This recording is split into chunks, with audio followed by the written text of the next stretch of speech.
คนนะก็ว่ากันไปก็ว่ากันไปตามเวรตามกรรมเนาะนะอีหานั่นก็ไปเกาะลูกกงนะไปเกาะลูกกงนะครับมีเงินประกันหรือเปล่าก็ไม่รู้นะครับนะมันดีนะมันเยอะมากนะครับตอนนี้นะตอนนั้นก็เห็นว่าอะไรครับอาทิตย์ก่อนเห็นว่าอะไรนะไปรับทราบข้อกล่าวหาก็โดน2 หมายติโอ้ยตายแล้วเพราะความโง่ไงยังมาอวดอ้างตัวเองว่าเป็นจอมยุทธจอมยึดนะนี่แหละคือจอมแตด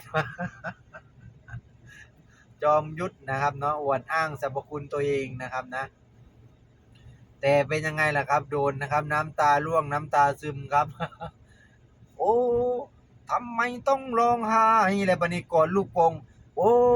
ทำไมต้องร้องไห้มือหนึ่งจับลูกกงโอ้ทำไมต้องร้องไห้อ่าเนินผ่าเย็นให้มันแน่ถ้ามันอย่างยักข้อตายคือเขานั่นน่ะฮะเผื่อมันจะคิดสั้นน่ะช่วยสงเคราะห์มันหน่อยนะช่วยสงเคราะห์มันแน่น่ะนะเอาผ่าเย็นน่ะนะมันฮ้อนบัดซี้น่ะเด้อนะอืมนะพอได้ยินข่าวแล้วก็จะทำเหมือนเขาได้นะแต่เฮ็ดคือเขาได้น่ะเนาะจะไปเฮ็ดได้นะอืมนะเอาตายก็ดีอยู่แล้ววะมันยังบ่หนักเป็นดินมันพอตายแล้วคนพวกนี้นั่นน่ะนะมันพอตายแล้วนะครับพี่น้อง FC นะมันสมควรแล้วผมว่านะมันก็แบบนี้แหละครับ FC นะมันสมควรแล้วสมควรไปแล้วนะครับพี่น้อง FC นะเป็นยังไงล่ะทีนี้มีเงินประกันตัวหรือเปล่าทีนี้โดนอีกแล้วโอ้ยตายแล้วครับนะโดนอีกแล้วแหละทีนี้นะอีงอก็ออกมาเย้ยๆเขาอีกบัดนี้ออกมาเย้ยๆเรื่องอะไรครับเย้ยๆเรื่องอะไรนะว่าอัยการไม่สั่งฟ้องบอกไม่ออกหมายหมายจับอีกบ่บัดนี้ฮะก็มาแซะเขาเลยทีนี้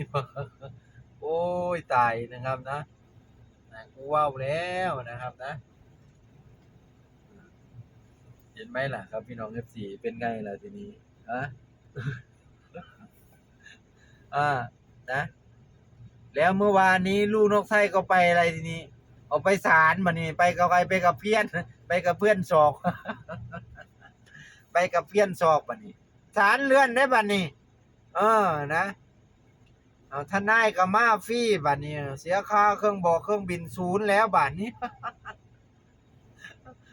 สมมุติว่าศาลเลื่อนไงครับในนิทานเรื่องนี้ไปฟรีบัดนี้เติมน้ำมันฟรีบัดนี้นะ0แล้วบัดนี้ครับพี่น้อง FC มาคนเพื่อนเตะหมาจะร่วงโกรธไงครับโอ้เนาะอุตส่าห์ตั้งใจไปแม้นะค่าเครื่องบินค่าทนายกูก็จ้างแม้นะอ๋อไอ้น้าก็มาหัวเราะเย้ยๆเลยครับทีนี้ศาลเลื่อนพี่น้องเอ้ยนะครับศาลเลื่อนไงครับทีนี้0บัดนี้ทั้งเสียค่าทนายเสียค่าเครื่องเสียค่านั่นค่านี่ไงครับพี่น้อง FC นะมันก็เลยโกรธมันก็เลยโมโหไงครับพี่น้อง FC เห็นไหมล่ะแอง0ไปในนาแลนาดำเข้าบานนี้อานะเบิ่งซะบักหว่าครับหน้านั่น0น่ะนะแห้งอยากร้ายแรงนั่นน่ะโมโหไงโกรธไงครับพี่น้อง FC นะเออโกรธไงครับโมโหไงครับพี่น้อง FC นะ0แล้วบัดนี้ยังร้ายแรงเออนะ0แห้งอยากร้ายแรงหน้าดำหน้าแดงเข้าบัดนี้ก็ได้มาก็บักหว่าเออจะไม่โกรธได้ยังไงใช่ไหมล่ะพี่น้อง FC นะเดี๋ยวขึ้นรถก่อนนะครับ FC นะอันนี้แหละเวรกรรมของมันติโอ้ยตายแล้วเนาะ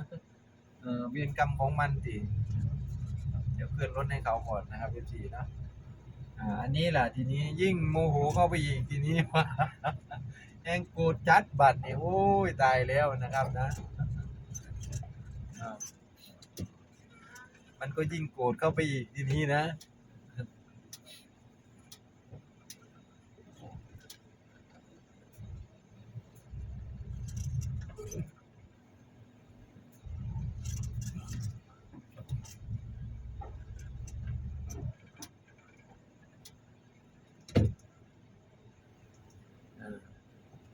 มันยั่วยิ่งโกรธคูณ2เข้าไปอีกนะครับ ทีนี้นะครับนะ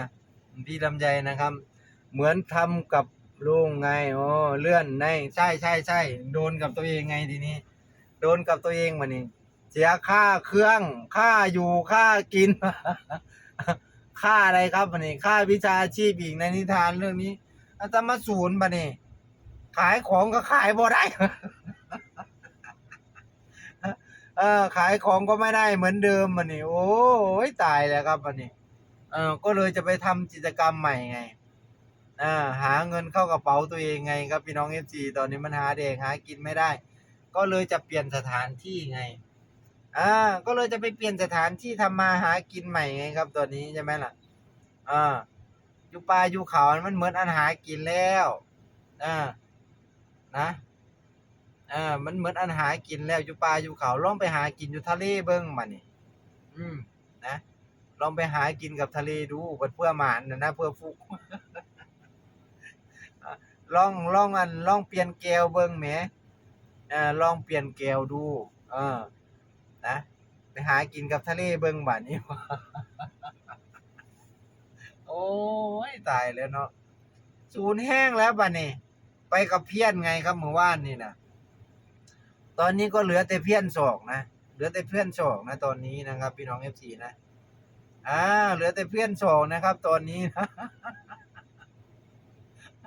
อานะที่ไปไหนมาไหนด้วยกันในนิทานเรื่องนี้นะแต่ว่าคนอื่นเนี่ยโอ๊ยไม่ได้หัวซาแล้วก็ไม่ได้สนแล้วไปกับเพื่อนศอกนะอืม อ๋ออันนี้ไม่รู้นะครับคุณข้าวหอมนะ โอ้ย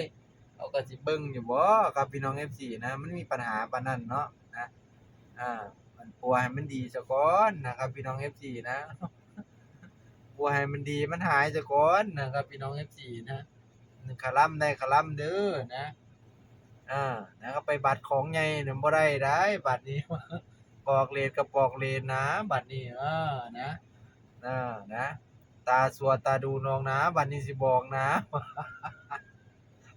บัดสิโอ้ my god แล้วบัดสิว่าแล้วบัดนี้ นะครับพี่น้อง FC นะบัดสิตาสัวตาดูน้องได้บัดนี้ปัวดีหรือยังนะอย่าไปหารนะอย่าพร้อมบวกนะสิบอกให้นะเป็นจังได๋มั่นใจแล้วติพร้อมแล้วบ่คือจังไดบัดผัวจักเซิงอะนะนะครับน้องคือให้แท้นะมันยังบ่ดีอยู่เอาเงินนี่น่ะกุญแจรถนี่ไปเลยมึงอาบัดเจ้าหน้าที่น่ะนะบัดนี้นี่นะครับพร้อมบวกค่ะบัดนี้บัดน่ะบัดผัวจักเซิงมันให้ใส่มันซ้ำบัดนี้โอ๊ยตายแล้วครับนะผัวมันดีก่อนนะครับเฮ็ดหยังก็ได้เนาะนะอันอย่าฟ้าวไหลจินๆคะล่ำได้คะล่ำนะมึงเจอของแท้นะบัดนี้นะนะเป็นเหล้ารูเด้บัดนี้ห้าวแขนนะก็จะบอกมึงคักนะห้าวแขนนะมึงบ่เชื่อไปถามอีหน้ากากเลยอาบ่ซั้นมันบ่ใส่สบู่หอยหอมดอกครับ